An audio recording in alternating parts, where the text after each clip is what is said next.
Hello dear students, welcome back to CSA tutorial. In this video of class 9th, we are going to learn the very short question answers of chapter Fundamental Unit of Life. सबसे पहला question है what is the basic functional unit of life. Basic functional unit of life क्या है? This is cell, जिसको कि हम basic functional unit of life बोलते हैं. Basic functional structural unit of life क्यों कहा जाता है? क्योंकि इसी के थ्रू ही आपके अलग अलग वर्क पॉसिबल होते हैं. इसी से मिलकर ही आपके डिफरेंट और टिश्यूज़ फॉर्म होते हैं, उसी से आपके ऑर्गन सिस्टम फॉर्म होता है. तो जो सारे प्रोसेसेस हैं वो सेल के द्वारा ही किए जाते हैं. They are the building blocks of the body. जैसे कि घर बनाने के लिए ईंटें रिक्वायर्ड रहती हैं, सेम उसी टाइप से है किसी भी चीज़ को बनाने के लिए सेल रिक्वायर्ड रहते हैं. Second question is what is Kock. Kock क्या है? Kock is a substance which comes from the bark of a tree. एक पेड़ की छाल से आने वाला सब्सटेंस को कॉक कहते हैं हम. थर्ड क्वेश्चन जो है, थर्ड क्वेश्चन क्या कहते हैं? Name the scientist. अब आपको एक ऐसे साइंटिस्ट का नाम बताना है जिसने सबसे पहले सेल की डिस्कवरी की थी. सो its answer is Robert Hooke. जो रॉबर्ट हुक थे वो एक ऐसे साइंटिस्ट थे जिन्होंने सेल की सबसे पहले डिस्कवरी की थी. उन्होंने पता लगाया था कि सेल क्या होता है अपने खुद के डिज़ाइन किए गए माइक्रोस्कोप के नीचे से. Fourth question is who first discovered the free living sales. किसने सबसे पहले फ्री लिविंग सेल्स को डिस्कवर किया था? Its answer is the Leeuwenhoek discovered the free living cells in pond water for the first time in 1674. 1674 के अंदर सबसे पहले ल्यूवेनहुक ने फ्री लिविंग सेल्स को डिस्कवरी की थी. फिफ्थ क्वेश्चन है who discover the nucleus of the cell. जो न्यूक्लियस ऑफ द सेल है वो किसने डिस्कवर किया था? यहाँ पे आपसे पूछा जा रहा है nucleus of the cell. So it was discovered by the Robert Brown, जो कि 1831 के अंदर उन्होंने इसकी डिस्कवरी की थी कि सेल जो है उसके अंदर एक न्यूक्लियस भी प्रेजेंट रहता है. Sixth question is who coined the term protoplasm and when. Protoplasm term की किसने डिस्कवरी की थी और कब? It was P for protoplasm, P for Purkinje in 1839. इन्होंने डिस्कवर किया था जो टर्म प्रोटोप्लाज्म है उसके बारे में. इसके बाद में who give the cell theory. Cell theory जो है वो किसके द्वारा दी गई थी? Cell theory was presented by two biologist. दो बायोलॉजिस्ट थे, एक थे स्केलेंडन जो कि 1838 के अंदर थे और सेकेंड वन वॉज स्केवॉन इन 1839. तो ये दो बंदे थे जिन्होंने सेल थ्योरी की डिस्कवरी की थी. ये दो बायोलॉजिस्ट थे. ठीक है. Now the next question is who suggested that all cells arise from pre existing cells. किसने ये सजेस्ट किया था कि जो भी सेल्स हैं वो पहले से बने हुए सेल्स से ही एक मतलब दोबारा क्रिएट होते हैं या बनते हैं? It was रिडोल्फ Virchow who suggested that all cells arise from pre-existing self. Ninth question is what are unicellular organisms. Unicellular organisms क्या होते हैं? Uni means single, cellular means जो एक सिंगल सेल से बने हुए ऑर्गेनिजम्स है. An organism that consists of only one cell, जिसके अंदर सिर्फ एक ही सेल हो, उस ऑर्गेनिज्म को हम क्या बोलते हैं? Unicellular organism. उस ऑर्गेनिज्म को क्या बोलेंगे हम? Unicellular organism. So now the next one is 10th question जो है that is which cell is larger in size. Prokaryotic cell और यूकैरियोटिक सेल, इन दोनों में से कौन सा लार्जर है? Eukaryotic cells are generally larger. जब हमने इसकी वीडियो के अंदर एनसीईआरटी के क्वेश्चन आंसर्स किए थे तब भी मैंने आपको डिफरेंस बिटवीन बताए थे, जिसमें मैंने आपको बताया था कि यूकैरियोटिक सेल्स जो हैं उसका साइज जो है वो लगभग आपका 5 to 100 म्यूमीटर होता है और वहीं उसके कंपैरिजन में जो प्रोकैरियोटिक सेल्स हैं वो उससे छोटे साइज में होते हैं. सो इसीलिए यूकैरियोटिक सेल्स जो हैं वो लार्जर इन साइज है as compare to the prokaryotics. Next question है 11th. Name the 3 solutions used to stain the cells while making their slides. कौन से 3 सॉल्यूशंस हैं जिनको इस्तेमाल किया जाता है स्लाइड को स्टेन करने के लिए? स्टेन करने का मतलब है जैसे आपके स्कूल्स के अंदर एक्सपेरिमेंट हुआ होगा अनियन पील का, उसके ऊपर एक कलर डाला जाता है रेड कलर का. वो कौन सा सॉल्यूशन ऐसा यूज़ किया जाता है? सो सबसे पहला है आयोडीन सॉल्यूशन, दूसरा है सेफ्रानिन सॉल्यूशन, तीसरा है मिथाइलिन ब्लू. ये 3 सॉल्यूशन जो हैं वो इस्तेमाल किए जाते हैं. These are the 3 solutions which are used to stain the cells. इसके बाद में 12th क्वेश्चन है name any one organelle present in prokaryotic cells. कोई भी एक ऑर्गेनेली का नाम बताना है आपने. So answer is ribosomes. Write the name of any 4 double membrane bound organelles. सबसे पहला है आपका माइटोकॉन्ड्रिया, दूसरा है आपका क्लोर, तीसरा है आपका endoplasm and the last one is the nucleus. So these are the four double membrane bound cell organelles: mitochondria, chloroplast, endoplasmic reticulum and nucleus. What is the composition of the nucleus of a eukaryotic cell? क्या composition होती है जिससे ये मिलकर बनता है? सबसे पहला है आपका न्यूक्लियोप्लाज्म, दूसरा है आपका chromatin fibres, third one is nucleolus. Next is name the scientist who first identified the Golgi apparatus. कौन सा ऐसा साइंटिस्ट है जिसने सबसे पहले गोल्गी अपरेटस के बारे में पता लगाया था? उनके नाम से लिया गया था गोल्गी बॉडी का नाम भी, या गोल्गी अपरेटस का नाम, that is Camillo Golgi. Next question is what is a gene. Gene क्या होता है? Gene is a functional segment of DNA. Functional segment है ये डीएनए का, which is responsible for transferring hereditary characters. इसी की वजह से ही जो आप पेरेंटल यानी कि जो भी पेरेंट बॉडी है, पेरेंट सेल है, उससे जो गुण है वो बच्चों के अंदर जाते हैं, जो फर्दर ऑफस्प्रिंग्स हैं उनके अंदर जाते हैं. So they are having that functional segment of the DNA. Next question is what is the composition of chromosome. Chromosome की कॉम्पोजिशन क्या है? It is compose of DNA and protein. ये दो चीज़ों से मिलकर बनता है, डीएनए और protein. Next question is which cell organelle is called control centre of cell. कौन सी सेल ऑर्गेनेली ऐसी है जिसको control cell centre of cell कहा जाता है, यानी कि आप ब्रेन ऑफ सेल्स बोल सकते हो उसको. So its answer is nucleus. Next question is what is nucleoid. Nucleoid क्या है? Nucleoid is an unidentified nuclear region in prokaryotic cells that contain only nucleic acids. Nucleic acid जो हैं वो ही सिर्फ ये कंटेन करते हैं, and they are unidentified nuclear region in the prokaryotic sales.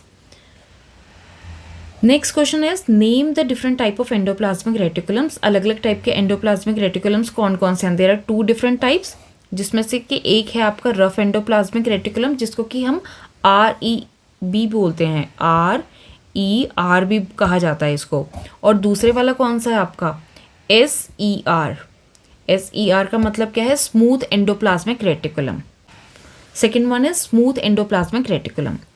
21th question is what is black reaction. Black reaction किसको कहा जाता है? The method of staining individual nerve and cell structures using a weak solution of silver nitrate.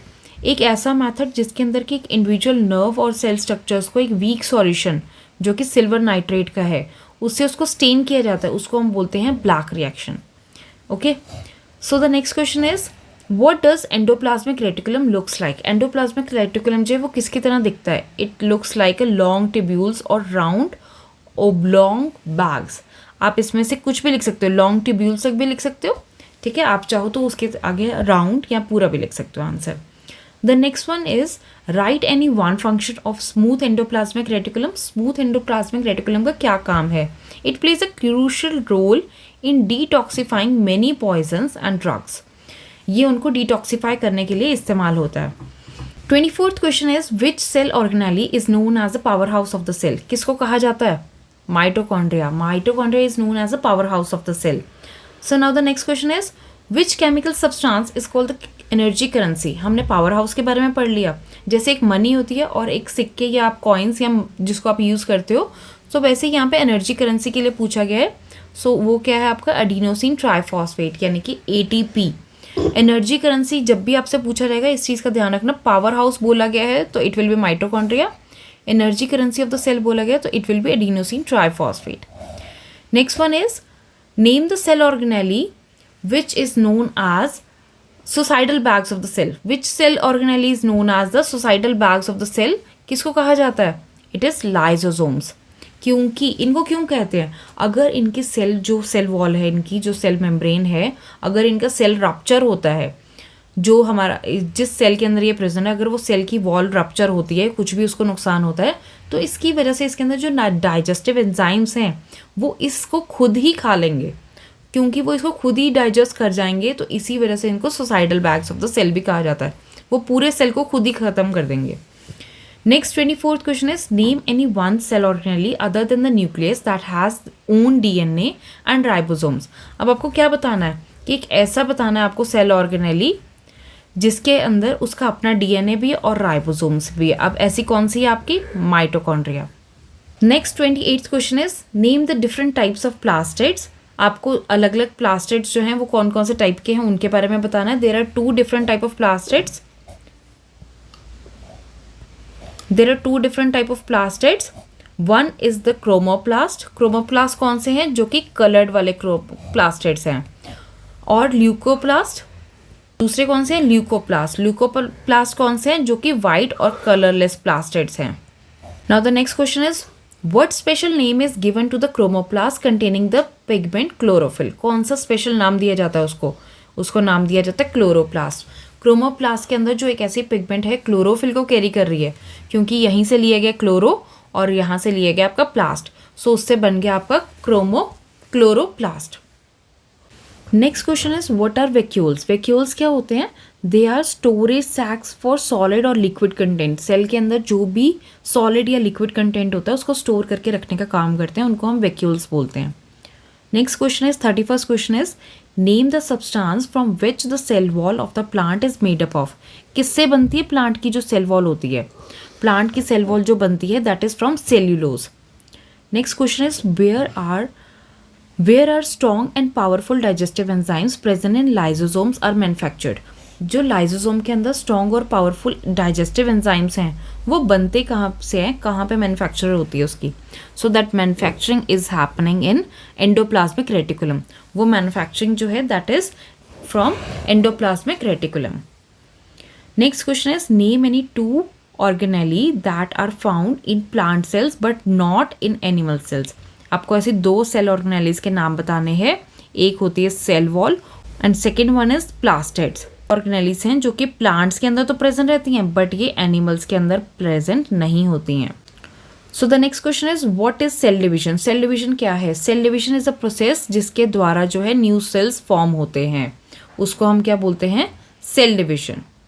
Okay, name the two types of cell division. अब cell division के बारे में तो हमने पढ़ लिया कि न्यू सेल्स फॉर्म हो रहे हैं, बट कितने टाइप की है, कौन कौन सी मेन सेल डिविजन्स हैं? एक होती है माइटोसिस और दूसरी होती है आपके meiosis. These are the two main types of cell division जिसके थ्रू जो है वो सेल्स जो है नए सेल्स फॉर्म हो रहे हैं. एक पेरेंट बॉडी से एक न्यू डॉटर सेल्स जो हैं वो फॉर्म होते हैं. Next question is name the process of cell division by which most of the cells divide for growth. किसकी वजह से ग्रोथ, जब सेल ग्रो कर रहे हैं, जैसे बॉडी ग्रो करती है वो ग्रेजुअली बढ़ रहे हैं, तो वो ग्रोथ के लिए सेल्स कौन से? दैट इज माइटोसिस, जिसकी वजह से ग्रोथ पॉसिबल हो पा रही है. How many cells are produced when a cell divides by mitosis. Mitosis से जब सेल डिवाइड हो रहा है तो कितने नए सेल्स बनते हैं? 2 डॉटर सेल्स जो हैं वो प्रोड्यूस होते हैं by the process of mitosis. Next question is which process of cell division includes 2 consecutive division. कौन सा ऐसा प्रोसेस है जिसके अंदर 2 कंसेक्यूटिव डिविजन्स होती हैं? That is meiosis. Next is 39th question how many cells are produced when a cell divides by meiosis. कितने cells बनते हैं? माइटोसिस के अंदर हमने पढ़ा था 2, अभी हमने पढ़ा, और जो मियोसिस है उसके अंदर बनते हैं 4 daughter cells. Next the last question is what happens to the number of chromosomes after meiosis. क्या होता है नंबर ऑफ क्रोमोसोम्स को? The number of chromosomes become half in number as compare to the mother cell after the meiosis. जो number of cell हैं वो half हो जाते हैं as compare to the mother cells. Mother cell के अंदर अगर 12 हैं सपोज, तो जो मियोसिस के प्रोसेस के बाद में क्रोमोसोम्स बचेंगे वो 6 बचेंगे. जितने भी होंगे मदर के अंदर उससे हाफ बचेंगे. सो आई होप बच्चों आपको ये सारे के सारे क्वेश्चंस जो हैं वो बहुत ज़्यादा हेल्पफुल रहे हों. इससे आपके एग्जाम प्रिपरेशन भी ईजी हो जाएगी, क्योंकि as per the latest CBSE pattern 50% paper आपका MCQ based short answer based रहेगा. So keep watching CSE tutorial. और अगर अभी तक CSE ट्यूटोरियल पे आपने सब्सक्राइब नहीं किया है तो प्लीज़ इस चैनल को सब्सक्राइब करो, और वीडियो अच्छी लगी है तो लाइक करो और अपने फ्रेंड्स के साथ भी ज़रूर शेयर करना. Thank you.